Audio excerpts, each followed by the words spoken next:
Tupac Amaru Shakur lahir pada 16 Juni 1971. Shakur ditembak 4 kali dalam sebuah drive-by shooting di Las Vegas, Nevada.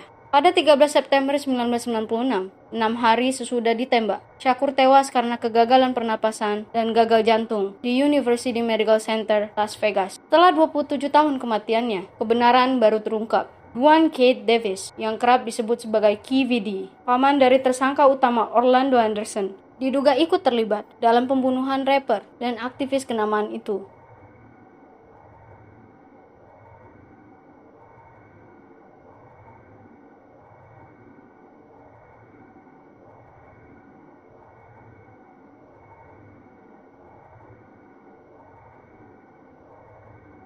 Lantas, siapakah dalang utama dari kematian Tupac Amaru Shakur?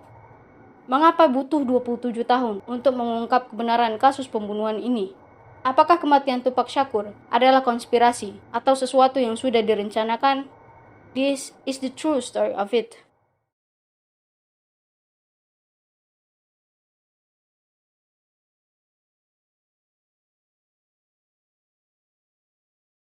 Terlahir dengan nama Paris Lysander-Crooks, adalah seorang rapper, aktor, aktivis, dan penyair dari Amerika Serikat. Ia memiliki nama samaran Tupac, Makaveli, dan Pac. Dalam Guinness Book of World Records, ia dikenal sebagai rapper tersukses di dunia.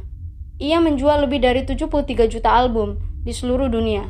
Kebanyakan lagu Shakur ditulis mengenai kekerasan, rasisme, masalah sosial, dan kadang pertengkarannya dengan rapper lain.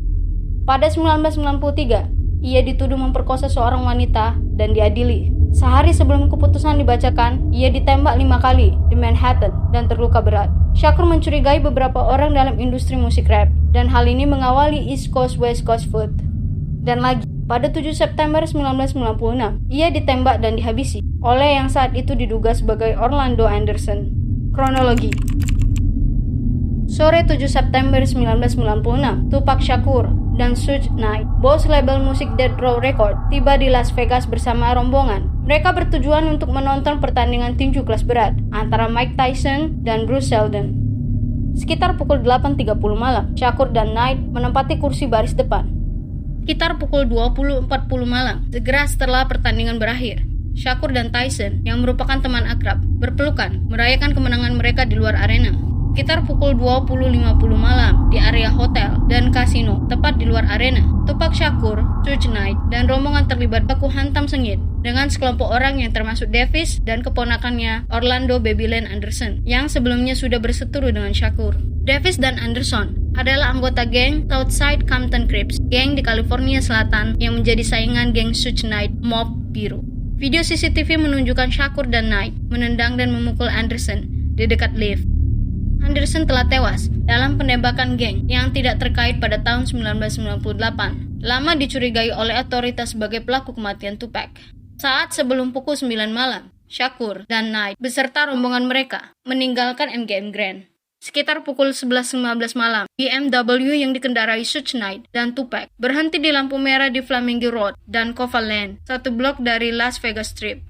Saat mobil berhenti karena lampu merah, Tupac Shakur berdiri untuk menyapa wanita lewat sunroof. Tiba-tiba, sebuah mobil Cadillac putih berada di dekatnya. Seseorang dari mobil tersebut langsung menghujani Tupac Shakur dengan tembakan. Timah panas bersarang di dada kiri, lengan, dan paha atas Tupac Shakur. Orlando Anderson.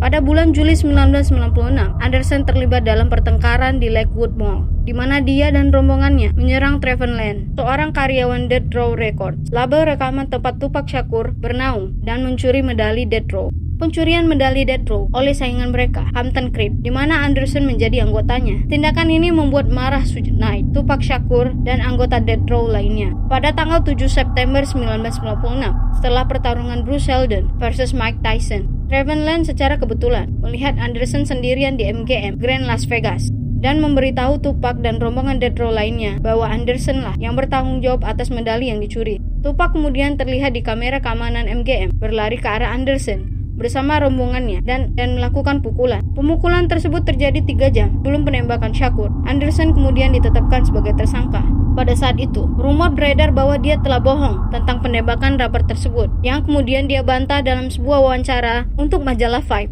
Pada bulan September 1997, Anderson mengatakan kepada Los Angeles Times bahwa dia adalah penggemar Shakur dan musiknya, namun menyangka sebagai pembunuhnya. Detektif pembunuhan MP di Las Vegas, Letnan Larry Spinoza, mengatakan kepada media, pada titik ini, Orlando Anderson bukan tersangka dalam penembakan Tupac Shakur. Meskipun pada akhirnya, dalam penyelidikan, Anderson ditetapkan sebagai tersangka. Shot to death in Compton on Friday afternoon, following a gun battle that left 2 other men dead.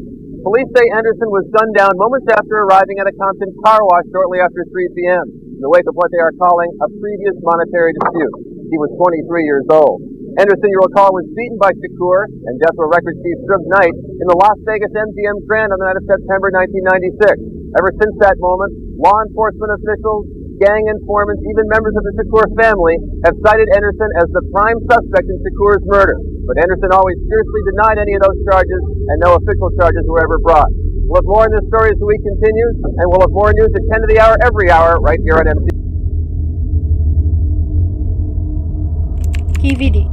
KVD yang saat itu merupakan saksi mata dan juga paman dari pelaku yang disangkakan, Orlando Anderson. Ia mengungkapkan bahwa ia tahu persis siapa yang menarik pelatu pada senjata yang digunakan untuk menghabisi Tupac Shakur. Pada 29 September, anggota geng Southside Compton Crips tersebut didakwa dengan satu tuduhan pembunuhan sehubungan dengan penembakan yang menewaskan rapper Tupac Shakur. 50-year-old Dwayne Keith Davis, aka Keefy D, for the murder of Tupac Shakur. Davis was the leader and shot caller of the Southside Compton Crips.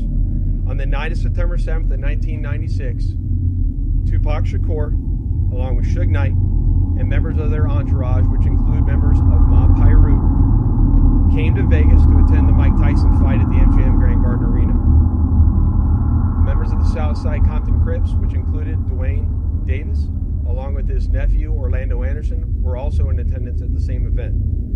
As both were leaving the fight, members of Death Row Records spotted Orlando Anderson near an elevator bank inside the MGM. At that time, they began to kick and punch him. Penangkapan Dwayne Davis merupakan kemajuan besar dalam salah satu kasus dingin yang paling terkenal dalam sejarah dunia hiburan. Sebelumnya, tidak ada seorang pun yang didakwa terkait pembunuhan Tupac Shakur. Hal ini berubah ketika Davis berbicara secara terbuka tentang perannya dalam penembakan tersebut sekitar tahun 2018. Dalam film dokumenter Netflix, Unsolved: The Tupac and Biggie Murders, dan dalam bukunya, Compton Street Legend, yang ia terbitkan pada tahun 2019. KVD mengklaim bahwa keponakannya menembak mati Tupac. Ia mengaku berada di dalam mobil bersamanya ketika keponakannya itu melepaskan tembakan. KVD tidak pernah mengaku tentang siapa yang menarik pelatuknya. KVD pertama kali berbicara tentang keterlibatannya dalam penembakan dengan polisi Los Angeles pada tahun 2008. Pengakuannya kemudian dilaporkan dalam buku tahun 2011 oleh Greg Kedding, mantan detektif dalam kasus tersebut. About that whole situation afterwards.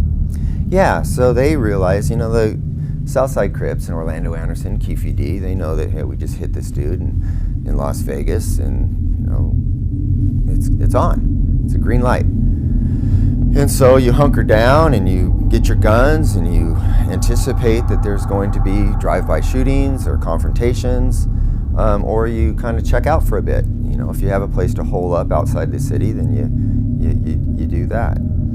But at the same time, these guys are very self-assured and they believe in the strength of their gang and they're violent and willing to take action. So, it's part of that gang life, and they kind of embrace that. And so, to be involved in these shootings and everything, it just builds up the whole,